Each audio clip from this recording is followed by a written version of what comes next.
C'est bon pour vous? Bah, go alors.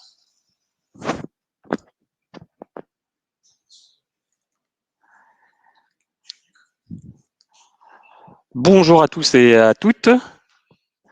Alors, petit test technique pour commencer. Est-ce que vous me voyez bien? Est-ce que vous m'entendez bien? Et surtout, est-ce que vous voyez le support de présentation? Vous pouvez vous exprimer, bien entendu, sur le chat qui est à votre droite.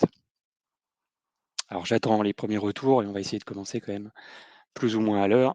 Laisser les derniers arrivants arriver. Ok, donc a priori tout est bon, on est bon niveau son, on est bon niveau image, donc bah, c'est parfait.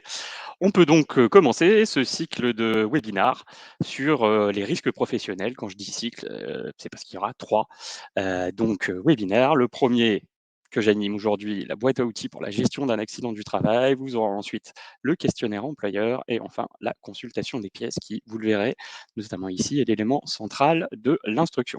J'en profite pour me présenter. Donc, je suis François Javion, consultant expert risque professionnel au sein de Marianne depuis maintenant 5 ans. Et ça fait 13 ans que j'exerce cette profession, en sachant que je suis juriste de formation, puisque titulaire d'un Master 2 de l'Université d'Auvergne. Je vous propose donc de rentrer directement dans le vif du sujet.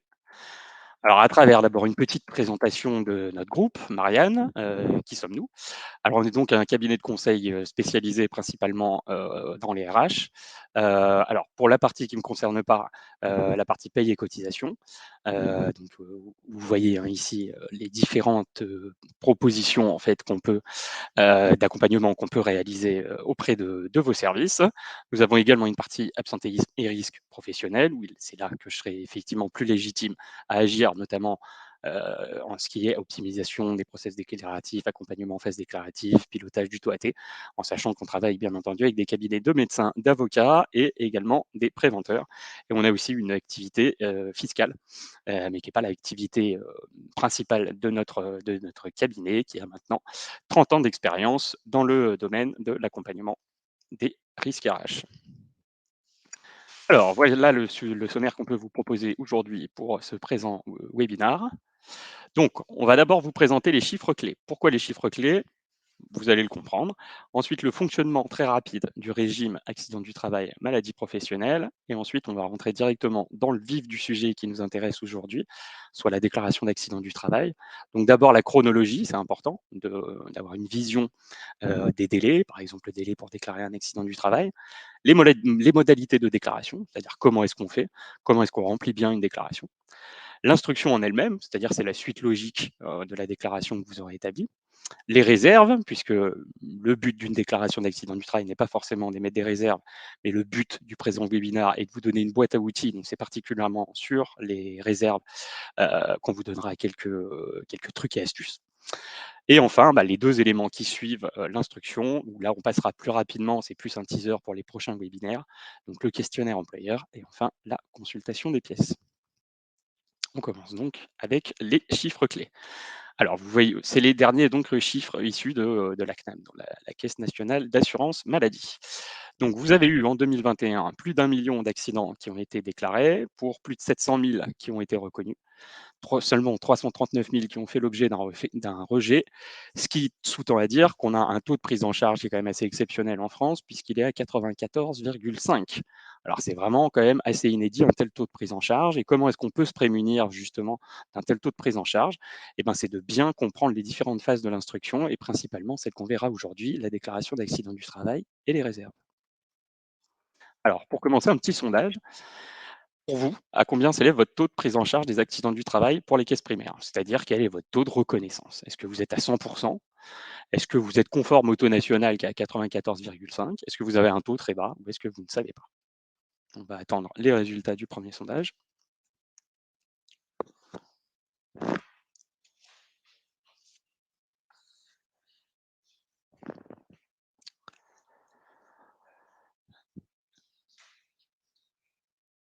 Alors vous pouvez encore continuer à participer au sondage. On attend d'avoir un taux quand même suffisant de réponses pour pouvoir fixer une cible. Et j'attends donc le retour de mes collègues.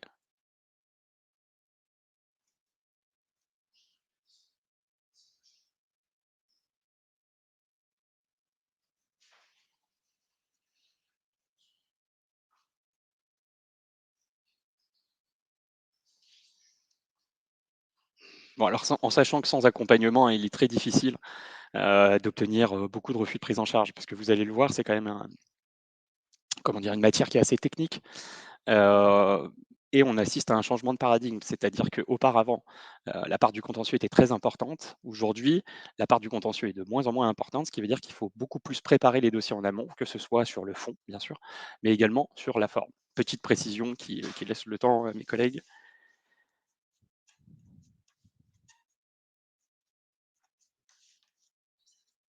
OK, donc je vois qu'on a quand même effectivement, des taux qui sont assez conformes à ce qu'on peut voir, chez nos autres clients. Maintenant, comment est-ce qu'on peut s'attacher de réduire ce taux au possible? Avant, il faut connaître le régime, le fonctionnement du régime. Alors très simplement, ici on parle de déclaration d'accident du travail, d'où l'acronyme DAT. DMP, ça sera pour déclaration de maladie professionnelle. Même si on ne traite pas aujourd'hui des maladies professionnelles, on vous a quand même fait un slide global. Donc comment ça se passe concrètement? Vous êtes employeur, vous avez un salarié qui vous déclare un accident, donc l'employeur qui est ici, qui va renseigner la déclaration, qui va envoyer à l'assurance maladie. L'assurance maladie envoie les dépenses, c'est-à-dire le nombre de jours d'arrêt qui seront en lien, à la CARSAT pour qu'elle calcule votre taux ATMP. Votre taux ATMP qui vous est directement transmis par la CARSAT de manière annuelle. C'est directement par voie dématérialisée aujourd'hui à 100% par mes entreprises. Qu'envoie bien sûr une copie du taux AT à l'URSSAF pour qu'elle puisse calculer vos cotisations. En matière de déclaration de maladie professionnelle, je vais passer très rapidement, c'est juste le système qui est inversé. C'est-à-dire qu'ici, ce n'est pas l'employeur qui déclare, mais c'est le salarié qui déclare lui-même. Et après, c'est exactement le même process qui fait suite. Alors, j'en profite, hein, si vous avez des questions, n'hésitez pas à intervenir sur le chat. Mes collègues me le diront et je répondrai bien entendu à vos questions en sachant que les 10 dernières minutes de ce webinar sont réservées justement aux éventuelles questions que vous pourriez avoir. Ensuite, on rentre dans le plus intéressant et surtout le pratico-pratique, donc les délais. Lorsqu'on est victime d'un accident du travail, forcément, il y a des délais. Le premier délai concerne le salarié. Le salarié, quand il est victime d'un accident du travail, il a 24 heures pour informer son employeur de la survenance d'un accident. D'un accident, pardon. Il faut préciser que ce délai est assez inutile puisqu'il n'est pas assorti de sanction, contrairement à celui de l'employeur. Lui, l'employeur, il a 48 heures pour déclarer l'accident et vous verrez qu'il y a des sanctions qui sont assez fortes, on va y revenir dans un second temps, et ne sont pas compris dans ce délai les dimanches et jours fériés, mais vous allez voir qu'on va plutôt maintenant se prononcer sur la computation du délai. Alors, on vous a mis DAT en LRR, c'est-à-dire en recommandé. C'est juste pour vous dire que vous n'êtes pas obligé de tomber dans la volonté de dématérialisation des caisses primaires qui vous pousse à vous faire croire que l'utilisation de net entreprise est obligatoire. C'est absolument pas le cas. Le texte ne parle pas d'une volonté de dématérialisation obligatoire. Vous pouvez donc continuer à envoyer vos déclarations, si vous le souhaitez, bien entendu, par le moyen du recommandé. Alors, qu'est-ce qu'on entend maintenant par cette computation du délai de 48 heures? C'est à la fois très simple et à la fois un petit peu complexe parce qu'il y a une déconnexion vers la réalité. En fait, le délai de 48 heures, il commence à la connaissance par tout préposé. Par connaissance, qu'est-ce qu'on entend? Bah, c'est être soit première personne avisée, soit témoin d'un accident. En gros, monsieur X qui vous dit: «Ah ben tiens, tout à l'heure, je me suis fait mal au bras en faisant tel mouvement, ou je me suis cogné», et cetera, et cetera. Qu'est-ce que c'est que le préposé? Le préposé, par nature, juridiquement, ça s'entend de toutes les personnes qui sont soumises à la subordination juridique, pardon, d'un employeur. Donc, par voie de conséquence, en fait, c'est tous les salariés d'une société. Donc, si je résume, vous avez 48 heures pour déclarer un sinistre à compter de la connaissance par n'importe lequel des salariés. C'est-à-dire peu important le fait que le collègue n'ait pas avisé la personne habilitée en fait à renseigner la déclaration, le délai de 48 heures partira bien à la connaissance par le préposé. Alors après, bien sûr, c'est à nuancer. Encore faudrait-il que la caisse primaire arrive à rapporter la preuve que le salarié a prévenu un de ses collègues avant. Voilà. Mais ça, c'est la loi et le texte en lui-même. Après, bien entendu, grâce à notre accompagnement, vous pouvez effectivement avoir une plus ample appréciation des différents délais. Comment se calcule le délai de 48 heures? Donc on l'a déjà dit, on exclut uniquement les dimanches et jours fériés. Donc le samedi rentre dans le délai. Donc si vous avez un accident du jeudi, par exemple, avec une connaissance du jeudi, bah, je vous inviterai à le déclarer le vendredi puisque le délai de 48 heures arrivera à terme le samedi. Et pourquoi ce délai de 48 heures est si important? à cause des sanctions qui peuvent être très lourdes. Alors comme vous pouvez le voir pardon, sur ce slide, c'est quand même assez rempli avec des informations très juridiques. Le plus simple, je pense, c'est de prendre un exemple. Un exemple volontairement grave pour que vous compreniez bien la modalité de la sanction. Donc, dans un premier temps, je vais vous inquiéter, c'est assez normal, et dans un deuxième temps, je vais vous rassurer. Mais il faut, dans un premier temps, inquiéter pour rassurer. Si on prend par exemple le cadre d'un AVC, qui a eu lieu au temps lieu du travail. Ici, le but, c'est pas de rentrer dans l'idée est-ce qu'un AVC est un accident du travail ou pas. Ça, c'est pas l'objet ici. Je prends cet accident volontairement parce qu'il est grave et on va dire donc un AVC reconnu par la caisse primaire. Donc la première sanction, qui n'est pas une sanction, c'est l'incidence sur votre taux de cotisation AT. Donc c'est-à-dire qu'à partir du moment où il y a une prise en charge, ben, ça va rentrer dans le calcul de votre AT, donc forcément, ça aura un impact au niveau des cotisations. Ensuite, on a ce qu'on appelle les sanctions pénales. Donc vous avez une amende de quatrième classe et de cinquième classe en cas de récidive. Donc c'est 750 € pour la quatrième classe et 1500 € si vous passez en cas de récidive.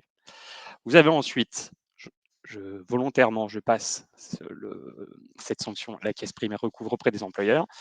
Vous avez une sanction qui est relative à la fraude à la sécurité sociale. Alors, il faut savoir que cette sanction-là n'est jamais appliquée.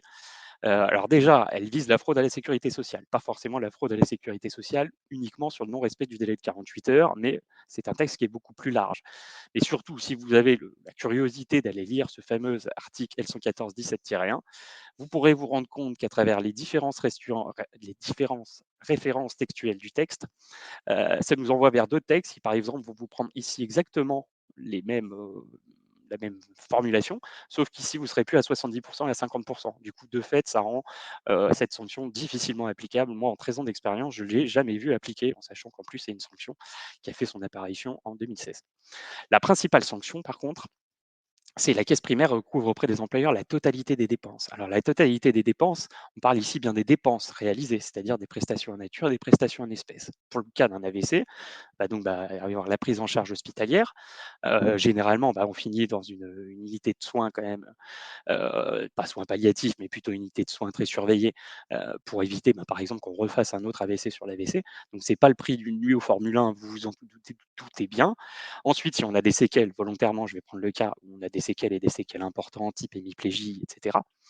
Dans ce type de cas de figure, donc on va passer des urgences d'abord à l'hôpital, puis ensuite dans une maison médicalisée où on peut rester pendant assez longtemps, voire toute la vie. Et il y aura encore ensuite les frais de réadaptation fonctionnelle, fauteuil roulant, etc., etc. Mis bout à bout, rien que pour la totalité des dépenses, vous pouvez arriver à 800 000, 1 million assez facilement, parce que les frais hospitaliers coûtent cher. Et ici, en fait, c'est ce qu'on va vous faire rembourser. Donc je pense que vous avez d'ores et déjà compris, l'employeur peut être amené à payer 3 fois le coût de l'accident en cas de non-respect, voire plus. Donc, il faut faire attention. Par contre, toutefois, maintenant que je vous ai bien inquiété, je vais nuancer mes propos. Il faut savoir que la sanction en cas de déclaration tardive n'est pas automatique. Déjà, il faut être coutumier du fait. Si vous êtes à 95% de déclaration tardive, un jour la patrouille va vous rattraper et effectivement, vous pouvez être certain que vous allez avoir une condamnation. Toutefois, la condamnation, elle est proportionnelle à la faute commise. Si par exemple, vous n'avez pas respecté le délai de 48 heures du fait d'un samedi, il y a peu de chances qu'on vienne vers vous pour effectivement vous sanctionner. Ensuite, avant tout processus de sanction, on vous demande de fournir des explications sur le caractère tardif de la déclaration.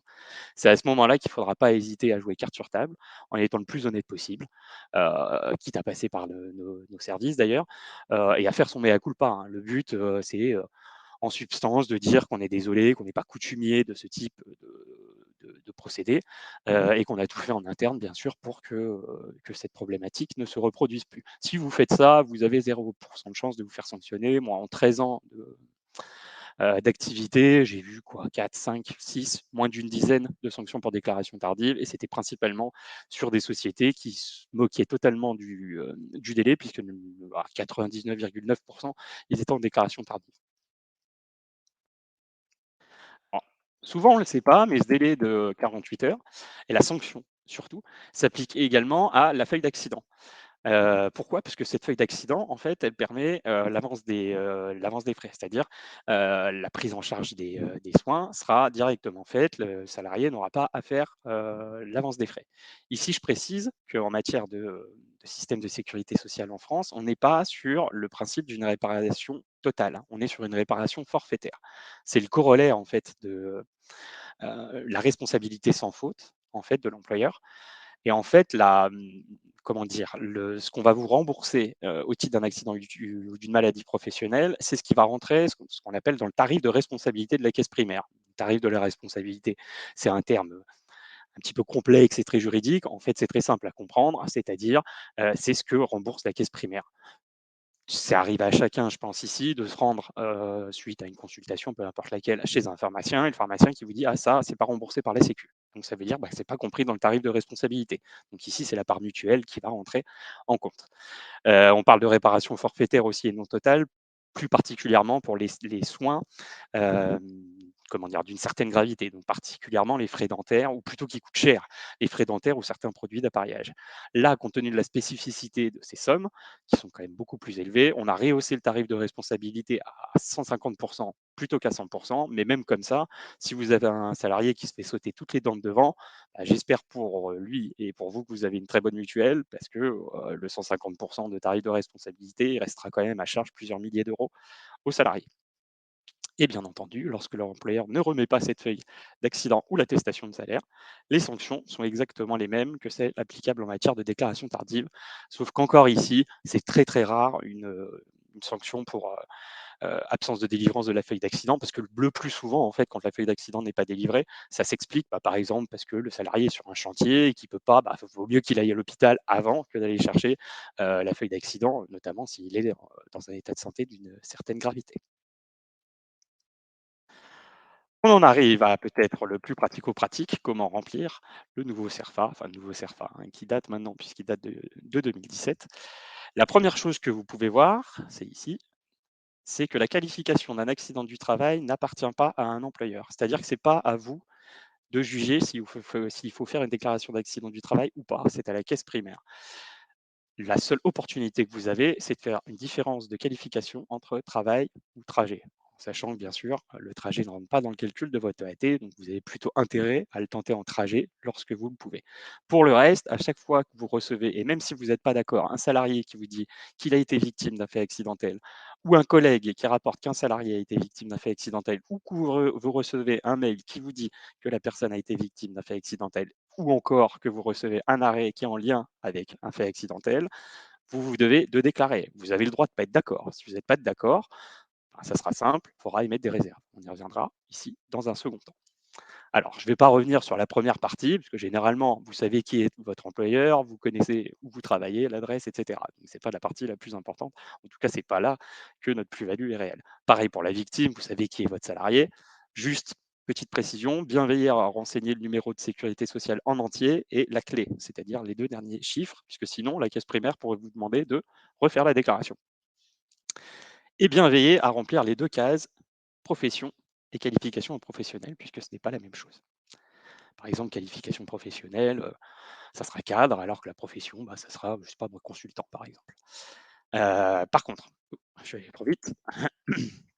Ce qui va être la partie qui va nous intéresser le plus, c'est la partie, voilà, les informations relatives à l'accident. Donc la date de l'accident, vous renseignez la date de l'accident. Si vous ne connaissez pas la date de l'accident, vous renseignez 00000, heure 0000, et le courrier de réserve se chargera de préciser justement ça.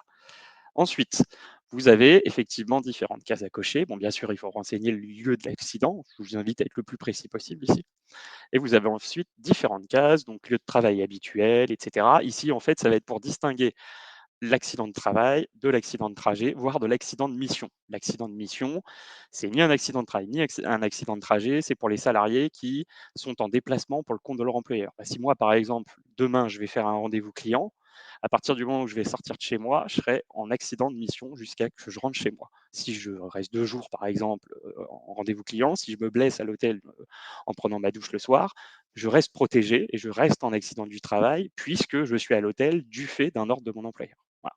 C'est une distinction qui est purement jurisprudentielle, hein, qui n'apparaît pas dans le Code de la sécurité sociale, mais qui est importante quand même à réaliser. Ensuite, vous avez les 3 rubriques qui vont servir à décrire l'accident. Donc la première, c'est activité de la victime lors de l'accident. C'est ici que vous allez écrire les circonstances de l'accident. Dans l'absolu, on vous invite à utiliser le conditionnel. Pas le conditionnel, mais plutôt une formulation du type notre salarié déclare. Oubliez le terme la victime, par exemple. C'est vous tirer une balle dans le pied. Donc ici, c'est vraiment que les circonstances. Donc par exemple, notre salarié déclare, En utilisant un marteau, je me suis planté un clou dans le bois, par exemple. Donc la nature de l'accident, c'est la typologie de l'accident. Donc ici, ça sera par exemple choc avec un marteau. Objet dont le contact a blessé la victime, ça sera le marteau.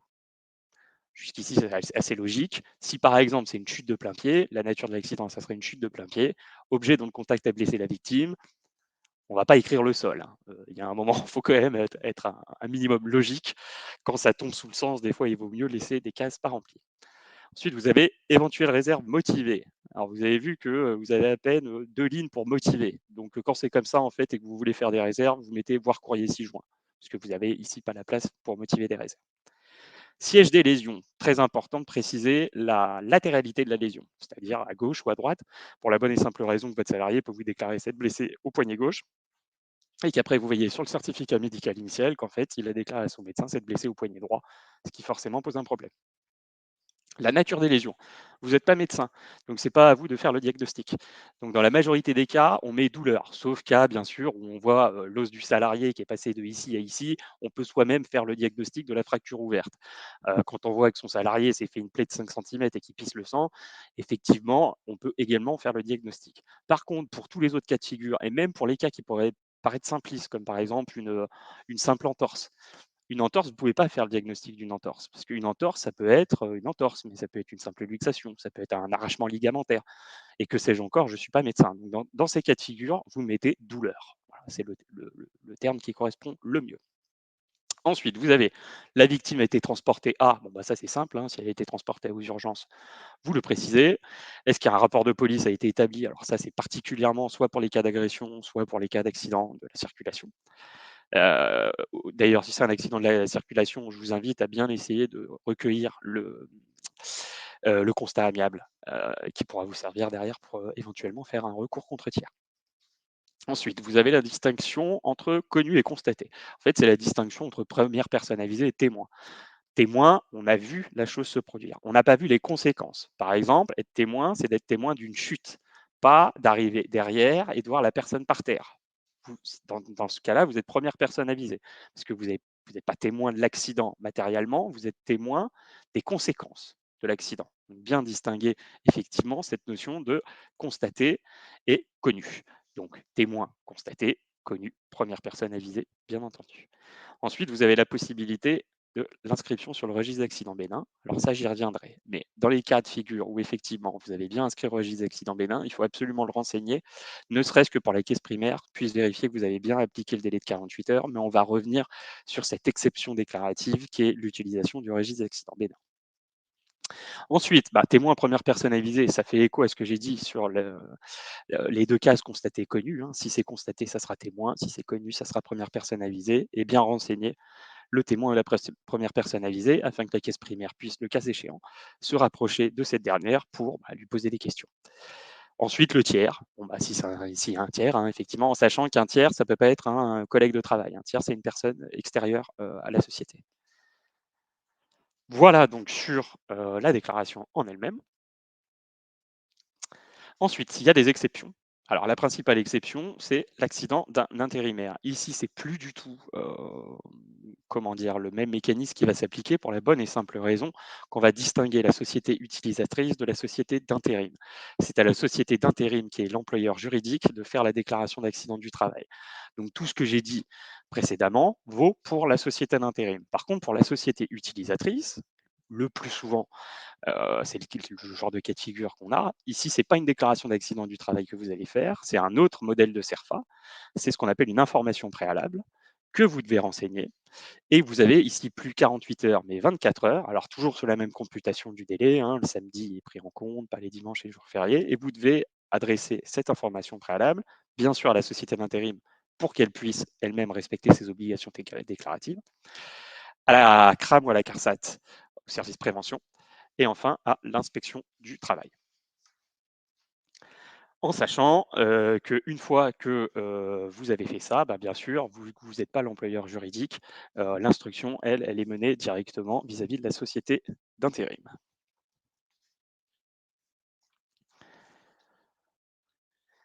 Et pour le trouver, donc le CERFA d'information préalable, c'est très simple, hein, vous tapez sur Google CERFA information préalable et vous l'aurez. En fait, CERFA, par CERFA, ça s'entend de modèle. Vous avez des CERFA des CERFA d'arrêt de travail, des CERFA d'accident du travail, des CERFA d'information préalable. Par CERFA, en fait, on entend document légal qui vous permet effectivement de procéder à vos obligations déclaratives. Alors, c'est la principale exception, mais il y en a une autre. L'autre exception, c'est le registre d'accident bénin. Alors, le registre d'accident bénin, auparavant, il faut savoir que c'était la CARSAT ou la CRAMIF qui pouvait le délivrer. Mais c'était une simple capacité, c'est-à-dire que quand bien même vous remplissiez les différentes conditions de délivrance que vous voyez ici, sur lesquelles je reviendrai, la CARSAT ou la CRAMIF n'était pas obligée en fait de vous donner accès à ce registre. Ce qui était quand même un petit peu dommage, puisque ce registre, justement, visait à éviter la surdéclaration, puisque quand est-ce qu'on pouvait utiliser le registre? Pour tous les accidents qui n'entraînent ni arrêt de travail ni soin. Par soin, j'entends une prescription médicale, c'est-à-dire un simple pansement posé par une infirmerie de site. Il n'y a pas de facture derrière. Si c'est le même pansement qui est posé par un service des urgences, là, il y a une facturation. Donc là, il y a quelque chose à indemniser. Donc, ça vous contraint à faire une déclaration d'accident du travail.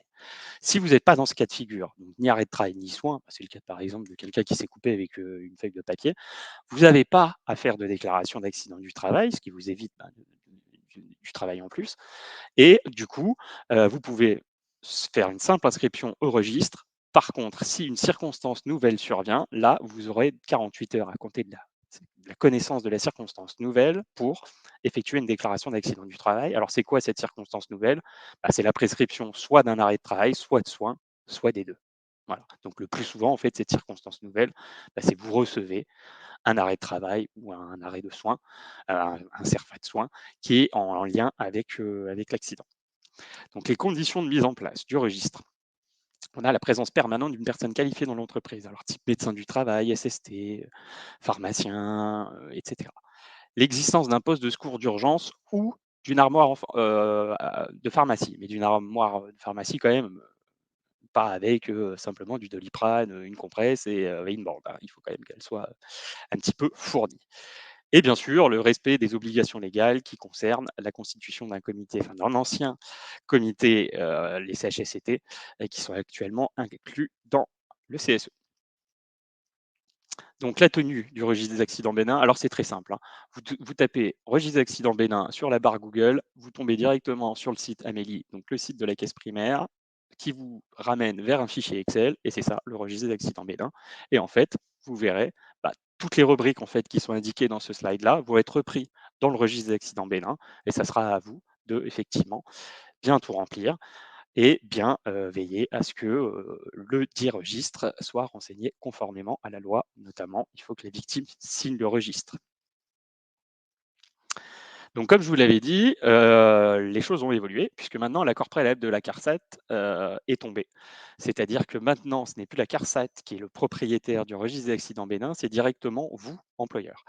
Du coup, si vous ne teniez pas avant de registre des accidents bénins, vous devez informer la CARSAT ou la CRAMIF, le cas échéant, que maintenant vous tenez un dit registre. Alors c'est pour si éventuellement elle a envie d'effectuer un contrôle. Les trois conditions restent les mêmes. Il y a juste eu une mise à jour textuelle pour coller principalement en fait au CSE. Sinon, c'est exactement les mêmes conditions qui demeurent.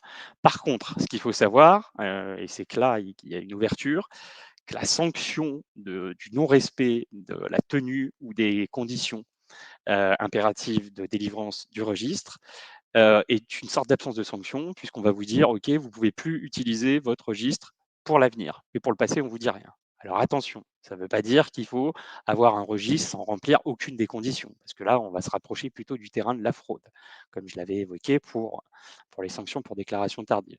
Donc, le conseil que moi je pourrais vous donner, c'est de remplir au max les trois conditions et bien sûr de renseigner le plus possible le registre en question.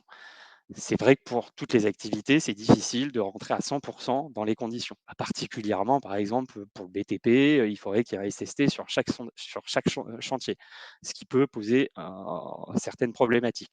Donc, mon conseil, c'est rapprochez-vous le plus possible des conditions de délivrance et normalement, vous ne devriez pas avoir de problème en sachant que, bien sûr, si vous avez un problème, on restera là, le cas échéant, pour vous accompagner et vous faire bénéficier de notre expertise.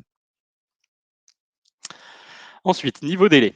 Alors désolé pour la frise, mais bon, j'y peux rien, c'est la réforme de l'instruction qui a revu les délais, donc les délais sont un petit peu complexes à comprendre. Ce qu'il faut retenir, c'est qu'il y a deux typologies de délais.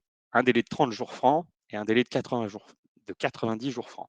Le délai de 30 jours francs, en fait, c'est le délai initial qu'a pour prendre la caisse, qu'a pour prendre en charge ou prononcer un refus, la caisse, principalement lorsque des réserves ne sont pas émises ou lorsque d'elle-même, elle n'a pas jugé nécessaire de faire une instruction. En sachant qu'elle ne peut pas rendre sa décision avant un délai de 10 jours, puisqu'il y a un nouveau délai de 10 jours qui est apparu pour réaliser des réserves. C'est-à-dire que vous avez 10 jours à compter de la date de rédaction des réserves, pas la date d'envoi, hein, attention, la date de rédaction, vous avez 10 jours francs pour émettre des réserves. Si vous avez mis des réserves et que la caisse primaire les entend motiver, et ça on y reviendra plus tard, vous allez arriver du coup au plus grand délai, donc 90 jours francs, et dans ce délai, on va avoir une phase essentielle qui est ici, ou au plus tard 70 jours francs à compter de l'ouverture de l'instruction, il va falloir qu'on vous informe des différents délais. Et bien sûr, une fois que la caisse primaire a rendu sa décision, on n'est plus sur la partie la refus de prise en charge ou prise en charge, on est vraiment là sur la partie après contentieuse. Donc on a 2 mois pour contester ici, en sachant qu'à ce moment-là, quand vous contestez, ça ne touchera plus les droits du salarié. Le seul intérêt, ça sera l'optimisation de votre taux accident du travail, puisque peu important le résultat d'un contentieux employeur suite à une décision de prise en charge, ça ne touche pas les droits déjà acquis du salarié. C'est important à savoir. Petit sondage. Antoine déclare s'être coupé le doigt avec une feuille de papier en rangeant les dossiers. Quelle est la suite à donner par l'employeur? Alors, réponse A, on va dire aucune, ce n'est pas un accident. Réponse B, rédiger une déclaration d'accident du travail. Inscrire son accident sur le registre d'infirmerie. Aucune, mais on lui met un pansement. Donc, je vous laisse une petite minute 30 pour répondre.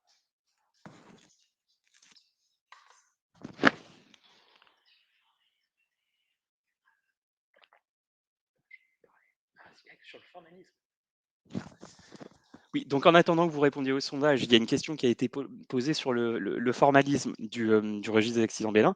Le formalisme est simple, hein, en fait, hein. Vous reprenez le fichier Excel qui est proposé directement par la caisse primaire et vous suivez le formalisme, ce qui est indiqué et qui reprend case par case, en fait, ce qui est indiqué dans la loi, donc ce qui avait indiqué dans ce slide-là.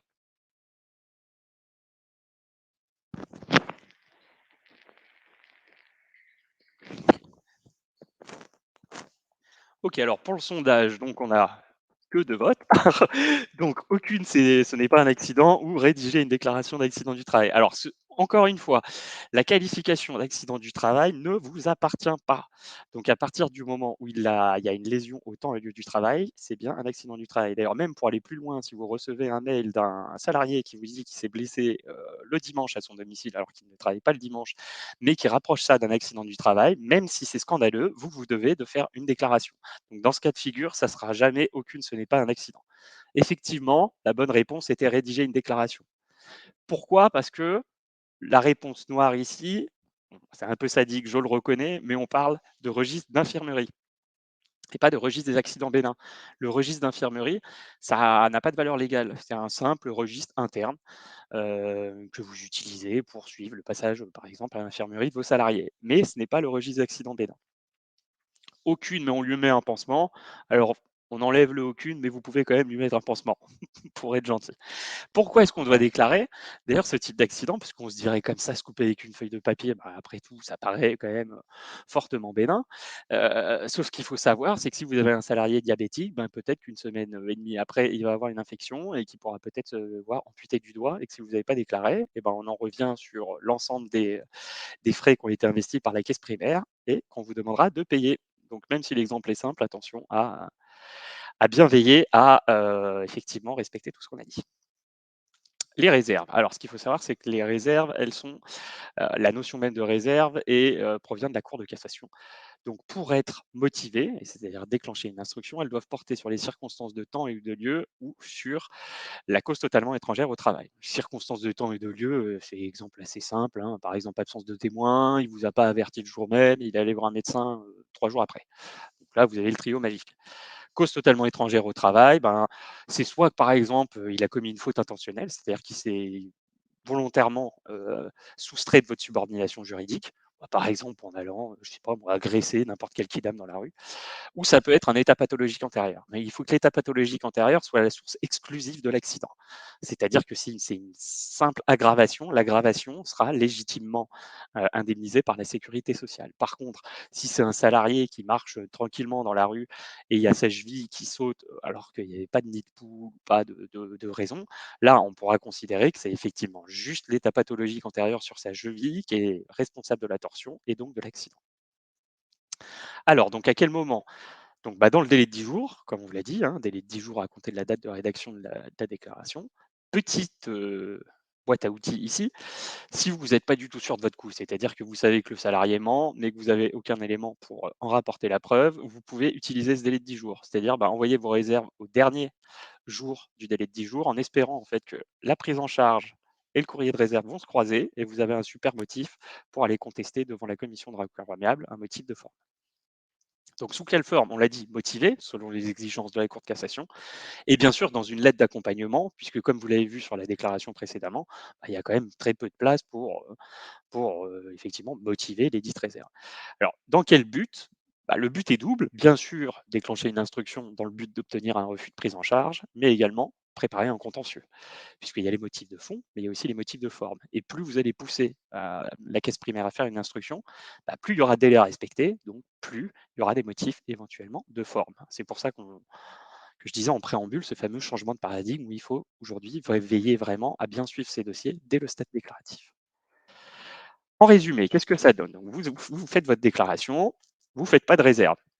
La CPM, elle peut elle-même, si elle le souhaite, diriger une enquête. Ça arrive rarement, je vous l'accorde, et quand ça arrive, on ne comprend pas trop pourquoi. Mais bon, ça arrive, il faut le savoir. Si vos réserves sont motivées, si bien sûr elles passent par un cabinet comme nous, elles seront nécessairement motivées. Dans ce cas de figure, la caisse primaire, c'est plus peu, mais elle doit diligenter une enquête. Donc c'est une obligation. Si elle ne le fait pas, c'est un motif de contestation. Dans ce cadre-là, elle doit bien sûr vous donner accès aux pièces du dossier. Et ensuite, il y aura donc bah, la notification de décision, donc soit un rejet, soit une notification de prise en charge. Plus concrètement, alors on a ensuite les motifs de réserve à proscrire, parce qu'on ne peut pas tout écrire, tout et n'importe quoi. Bah, par exemple, le non-port des EPI, donc des équipements de protection individuelle. Je ne vous conseille pas de le mettre parce que si vous écrivez qu'il ne portez pas ces EPI, en gros, vous écrivez que vous ne respectez pas votre obligation de sécurité de résultat. Tel n'est pas le cas si, bien entendu, c'est la 3 ou 4e fois que vous sanctionnez au titre du droit du travail un salarié qui ne porte pas ses EPI. Au bout d'un moment, on va pouvoir considérer que du fait du caractère récurrent du non-respect des règles de sécurité, il se place lui-même sous le terrain de la faute intentionnelle. Mais c'est le seul et unique cas où on pourra utiliser le non-port des équipements de sécurité. Bah, plus généralement, bien sûr, tout manquement de l'employeur à son obligation de sécurité de résultat, encore une fois, c'est se tirer une balle dans le pied. L'absence de témoin n'est pas réellement un motif de réserve lorsque l'absence s'explique, lorsqu'elle est purement logique du fait de l'activité du salarié. Et on vous déconseille effectivement d'établir des réserves lorsque la déclaration n'a pas établi dans les délais de 48 heures, parce que ça peut énerver la caisse primaire et renforcer le risque de sanction. Alors après, c'est pas absolu, hein. Il y a des dossiers où le délai est dépassé et où on fait quand même des réserves. C'est à apprécier ça dossier par dossier et c'est pour ça qu'on est expert dans le domaine, bien entendu. Je crois que c'est le dernier sondage. Qu'appelons-nous des réserves valables? Alors, je viens de le dire, normalement, celles qui visent les circonstances de temps et de lieu, celles qui font valoir que le salarié s'est vu refuser ses congés avant l'accident, celles qui font valoir que le salarié pratique un sport susceptible d'avoir causé un état antérieur pour tous les motifs. Pareil, je vous laisse une petite minute pour répondre.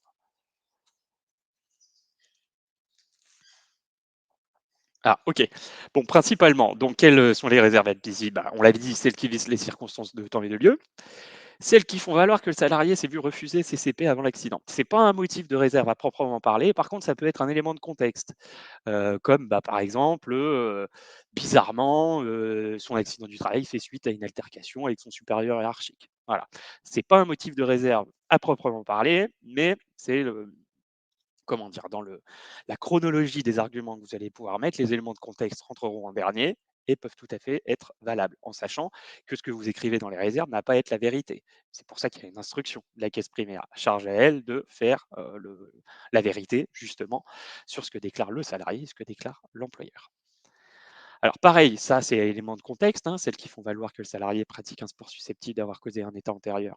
Ça peut rentrer dans des réserves et encore une fois, c'est pas un motif à proprement parler de réserve et pour tous les motifs, oui, parce que pour tous les motifs, les dossiers sont tellement variables que tous les dossiers sont différents et qu'on peut avoir des motifs qui par moment d'ailleurs sont assez cocasses. On n'a pas le temps d'en évoquer ici, mais je pense que tout à chacun a pu voir que dans ces déclarations du travail, tous les dossiers étaient différents. Concrètement, comment ça se passe? Heu, une fois que vous avez émis vos réserves, vous allez recevoir ça, un courrier intitulé «Demande de reconnaissance d'un accident du travail». Vous allez sûrement recevoir un mail daté du même jour, qui vous fera état d'un délai non pas de 20 jours, mais de 15 jours. Donc attention, d'ores et déjà, veillez à ne pas trop porter d'attention aux délais qui sont indiqués par la caisse. Ensuite, c'est simple, hein, vous cliquez sur le lien, ça vous envoie vers la plateforme de la caisse primaire et vous pouvez extraire le questionnaire pour le remplir. Donc c'est donc la première phase de l'instruction. Vous disposez de 20 jours pour renseigner le questionnaire. À défaut de réponse, dans le délai de 20 jours, la CPM, elle peut dresser un PV de carence et donc exclure votre réponse de l'instruction. Et les questionnaires, bien sûr, sont soit mis à disposition sur la plateforme de la caisse, et si vous n'arrivez pas à y aller, vous pouvez demander à avoir une copie par courrier.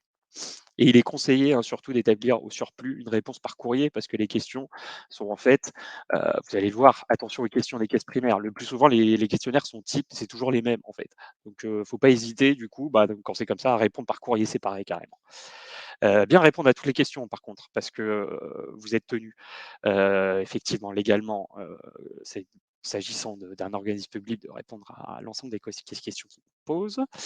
Et attention aux délais, comme je vous l'ai dit, qui sont systématiquement faux, puisque normalement, le délai, alors à défaut d'extraction du questionnaire, parce que le courrier que vous recevez, ici, ce courrier, c'est un courrier de mise à disposition. Ce n'est pas un courrier de notification, on ne vous joint pas le questionnaire. Donc le courrier, le délai de 20 jours ne peut pas commencer à courir. Dans ce type de cas de figure, il fallait bien quand même prévoir quelque chose, parce que sinon, si vous n'alliez jamais consulter le questionnaire, bah, le délai ne commencerait jamais. Donc, c'est le code des relations publiques entre le public et l'administration qui s'applique. Donc, si dans un délai de 15 jours, vous n'êtes pas rendu sur la plateforme pour extraire le questionnaire, le 16e jour, le questionnaire est réputé, mais il est réputé à la date où vous avez reçu le courrier de mise à disposition. Donc, dit autrement, vous pouvez soit gagner 14 jours, soit en perdre 15. Donc, charge à vous de bien jouer avec ces délais-là aussi. Pareil, c'est une petite truc et astuce ici. Et ensuite, sorte de teasing pour les prochains webinaires, la consultation des éléments. Donc là, il y a effectivement un webinaire qui sera centralisé là-dessus, mais c'est l'unique moment où un employeur a accès à l'ensemble des pièces du dossier réunies lors de l'instruction. Donc c'est l'élément central du dossier que vous voyez ici. Lorsque nous aurons terminé l'étude du dossier, vous aurez la possibilité de consulter les pièces du temps au temps. Voilà, donc ce délai-là est très important. Quand vous recevez ce courrier, la première chose que vous faites, c'est que vous mettez un rappel Outlook à cette date-là pour bien aller consulter les pièces. Donc la consultation, bah, vous allez être informé, comme je vous l'ai montré au premier courrier CPAM, 10 jours pour consulter les pièces et formuler des observations. Les pièces sont directement accessibles en ligne sur la plateforme de la caisse. Veillez à bien faire une copie écran de la liste des pièces, puisque les pièces qui composent un dossier sont listées par la loi. Et bien entendu, vous avez également la possibilité de prendre rendez-vous pour aller consulter les pièces directement sur place, quand bien même la caisse primaire vous indiquerait que non, c'est une interdiction, et cetera, et cetera. Faut savoir qu'on a encore la possibilité de se rendre sur place et ne pas croire à la volonté manifeste de dématérialisation des caisses primaires. On en a fini pour ce webinaire et il nous reste donc quelques minutes pour éventuellement répondre à vos questions et vos réponses, en sachant bien sûr qu'on vous fait un teasing sur le prochain webinaire qui sera le 6 juin sur le questionnaire et les maladies professionnelles. Alors, je vais arrêter le partage du coup pour pouvoir accéder au chat et du coup, bah, j'attends vos éventuelles questions. Et en espérant bien sûr que ce webinaire vous a été utile et bien entendu, le support vous sera adressé, ça tombe sous le sens.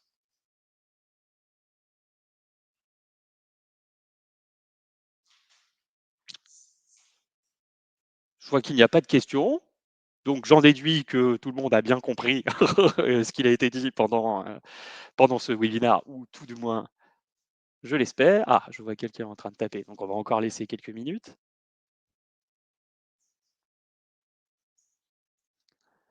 OK, bon, bah, apparemment, on n'a pas de questions, donc pas de questions, bonne nouvelle, on va dire. J'espère donc que, encore une fois, que ce webinaire, vous a plu, vous a aidé, vous a donné quelques outils. Bien entendu, on reste à votre disposition pour répondre à des questions qui vous viendraient en tête après le webinaire. On y répondra, on s'engage à y répondre et bien entendu, on reste à votre disposition si vous souhaitez, obtenir un accompagnement, pour justement, sécuriser votre process déclaratif. Sur ces paroles, je vous souhaite à tous et toutes une excellente journée et à bientôt pour le prochain webinaire qui sera animé cette fois-ci par mon collègue Alexandre Schutz. Et vous me retrouverez pour ma part pour le troisième webinaire où je serai accompagné d'un de nos avocats avec lequel on collabore, à savoir Maître Benjamin Viard. Bonne journée à tous. Au revoir.